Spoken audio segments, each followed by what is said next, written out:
I'm Master Saturn. Thank you for joining me for another BDSM United podcast in our Kink Ethics 101 course. We were looking at the four main political, did I say four?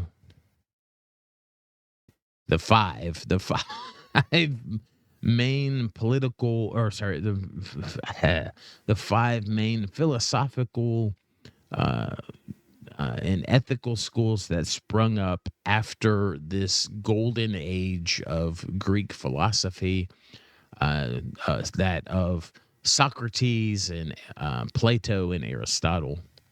Last time we looked at the Cynics, we looked at when they took it to the extreme, what that was. We looked at a few examples of some more modern cynics as well. Today, we want to look at the skeptics. We definitely think that on some level you should be skeptical. Be skeptical of us. Check our resources. Listen to more than one podcast. That doesn't just benefit us economically, which it does, but from a view of a skeptic, is check us out and see if what we're talking about seems valuable. See if what we're talking about works for you in your relationships. And if it does, then great. Keep listening and keep learning.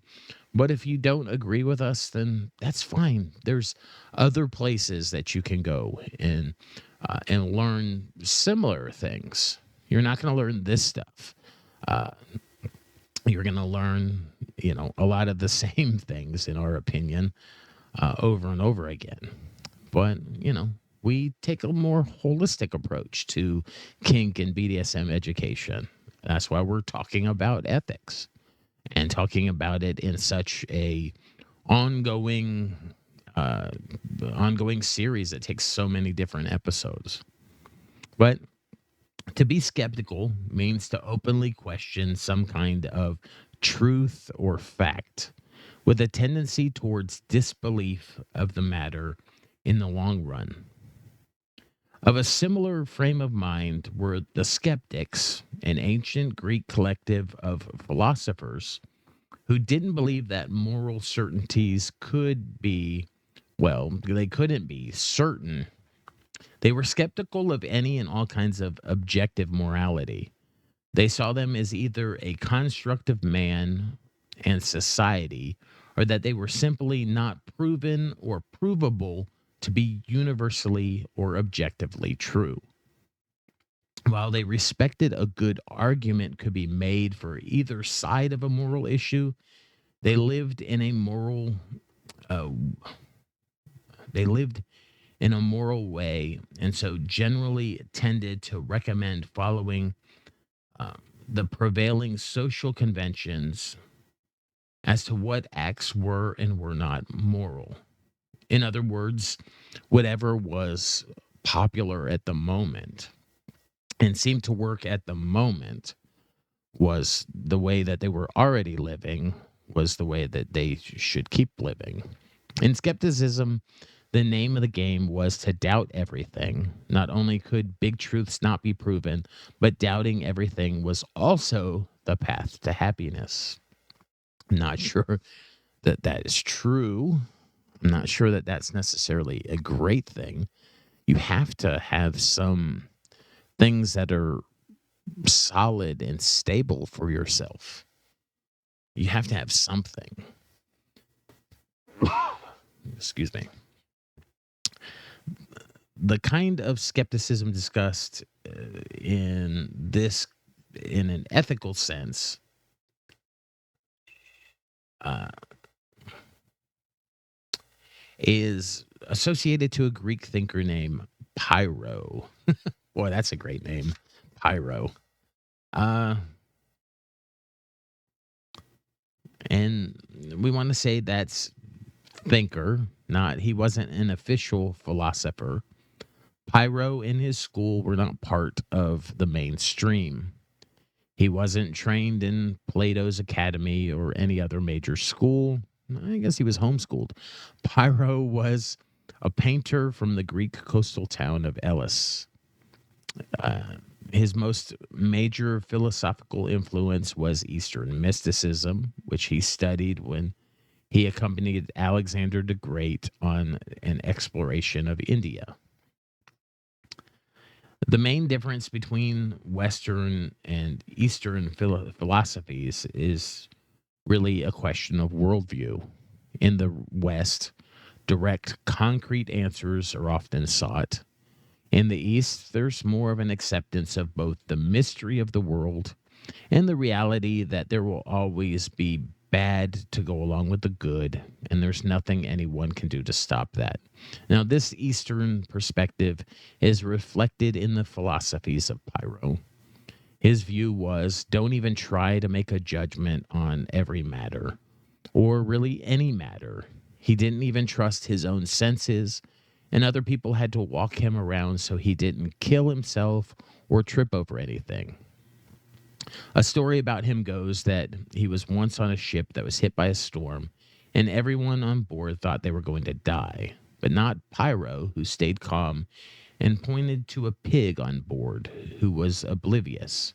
He thought this was the ideal state, to be oblivious, even in the face of apparent danger. Unfortunately, since Pyro wasn't an academic, he didn't actually write anything.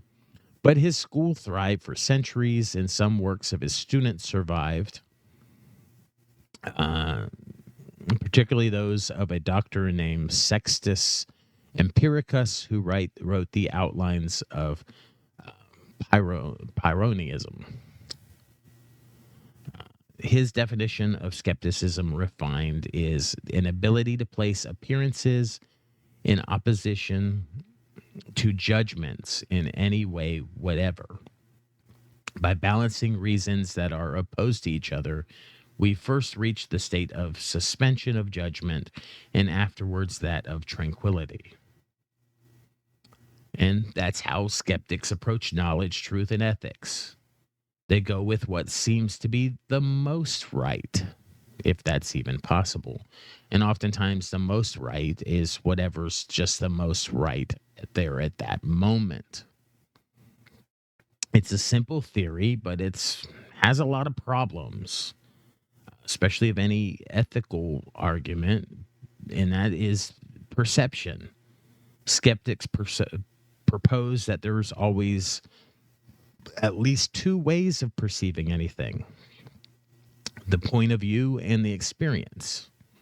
And to them, neither is right or wrong. But, you know, they can't really decide. And so therefore we just make the decision, we suspend the judgment, and we move on.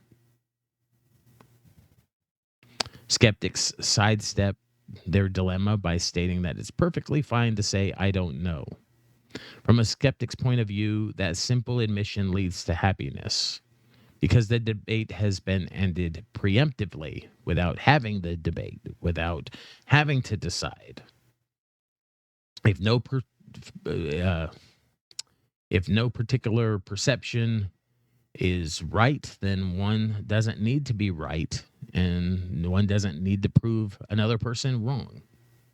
Happiness ensues because there's no need to get to debate in the first place. By proclaiming a fact, a person opens the door for an opposing view or stressful debate and creates turmoil in the mind as one reflects on alternatives and is racked with even the smallest amount of doubt, with the imminent tendency to disbelieve either way, regardless.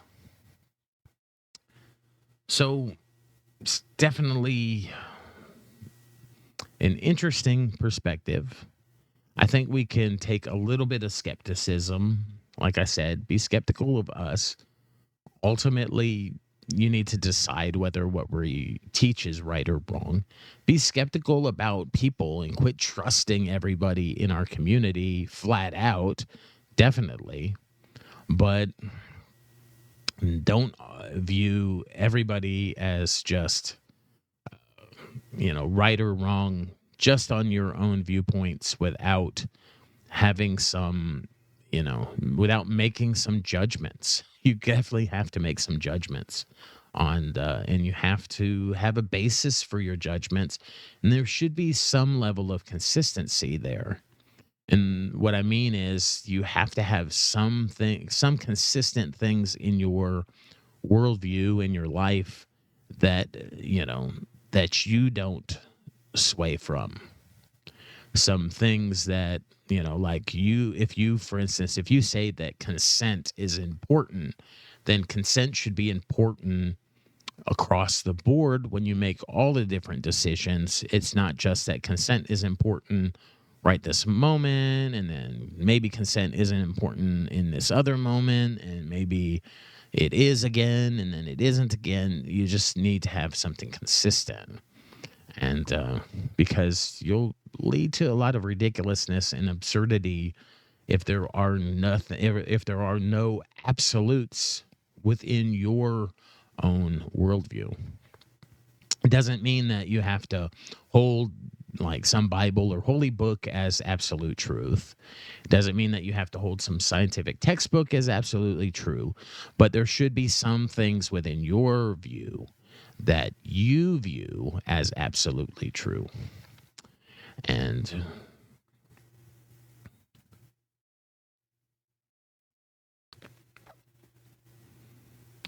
in the study of ethics, we'll just say that skepticism is important because it's a kind of relativism, perhaps at its most pure and raw form. If a skeptic suspends judgment about the innate nature of a thing being good or bad, then he or she can make no judgments about it. It's therefore not for the skeptic to determine virtues. Likewise, there are no objectively truthful values. You, as a skeptic, might sense something as being unjust, but that just doesn't matter. What prevents people from committing unjust acts are the ethicists who make laws based on their own perceptions. And so to live in a society, we fall back onto customs because it's the way it's always been done. And so skepticism definitely, has its high and low points. It was one of these 5 schools.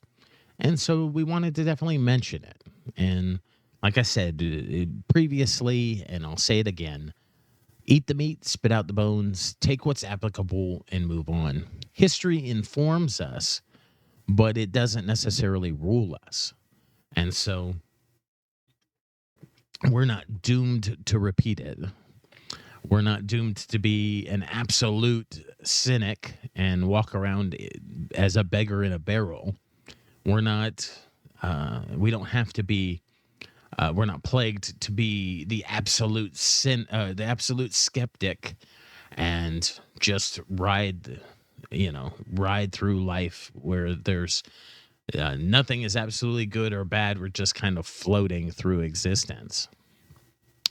And, we can learn from these ethical,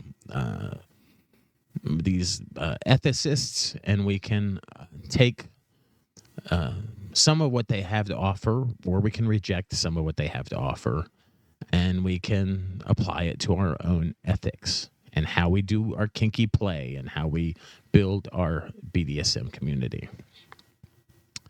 I'm Master Saturn. You can find all of our past podcasts in this series, and we'll talk more about these 5 schools as we talk about the next one on the next podcast. You can find those previous podcasts at bdsmunited.com. You can find our kinky, not safe for work, uncensored social space that we created at mastersaturn.com. It was a joy speaking with you today, and I'll talk with you again soon.